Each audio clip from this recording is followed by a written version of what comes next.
முதல்ல நாம் பார்க்க போகிறது கான்க்ரோலி துவாரகா.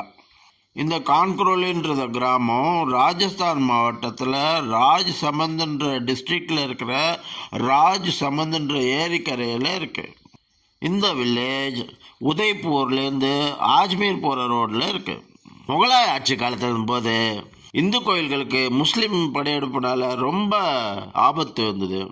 இப்போ இருக்க கான்க்ரோலியில் இருக்கிற அந்த சிலை அந்த காலத்தில் கோகுல் வில்லேஜில் இருந்தது. இந்த கோகுல் மதுரா மாவட்டத்தில் இருக்குது, உத்தரப்பிரதேசத்தில். அப்போ அங்கே இருந்த பக்தர்கள் கோஸ்வாமி ஸ்ரீ கோவிந்தர்ஜி மகாராஜுக்கு தலைமையில் இதை பத்திரமா அகமதாபாத் கொண்டு வந்தாங்க. அங்கே அவர் தலைமையில் ஆராதிச்சுட்டு வந்தாங்க. அப்போ அங்கே இருக்கிற உதய்பூர் ராஜா ரஞ்சித் சிங்ன்றவர் அவரை ரிக்வஸ்ட் பண்ணி கேட்டதுனால அந்த சிலையை அந்த ராஜாவுக்கு கொடுத்தாரு. ராஜா அந்த சிலையை அசோச்சியான்ற கிராமத்தில் முதல்ல 1726 நிறுவினார். ஆனால் புயல் வெள்ளம்லாம் வந்து அது டேமேஜ் ஆகிடுன்றதுனால அதை எடுத்துகிட்டு வந்து கான்க்ரோலியில் இருக்கிற இப்போ இருக்கிற இடத்துல மாற்றி கோயில் கட்டி ஆராதனை பண்ணிட்டு வந்தார். இதை கட்டி முடிக்கிறதுக்கு 1726 கட்டி முடித்தார். அப்பையிலேருந்து 1980 வரைக்கும் நிறைய மாறுதல்கள், நிறையா புனரமைப்புகள்லாம் செஞ்சு இப்போ நாம் பார்க்குற நிலைமைக்கு கொண்டு வந்திருக்காங்க.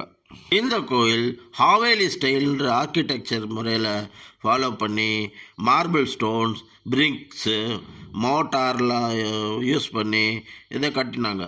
இந்த கோயிலுக்கு ஒவ்வொரு பௌர்ணமி அன்னைக்கும் பக்தர்கள் கூட்டம் ரொம்ப ஜாஸ்தியாக வராங்க. இது தவிர ஹோலி, தீபாவளி, ராம்நவமி, ஜென்மாஷ்டமி, அக்ஷய தேஜ் இந்த நாட்கள்லாம் கூட கூட்டம் ரொம்ப ஜாஸ்தியாக இருக்கும். இந்த கோயிலுக்கு வின்டர் சீசனில் வந்தீங்கன்னா பக்கத்தில் இருக்கிற ராஜ் சமந்த் ஏரியில் எக்கச்சக்கமாக மைக்ரேட்டரி பேர்ட்ஸை நீங்கள் பார்க்கலாம்.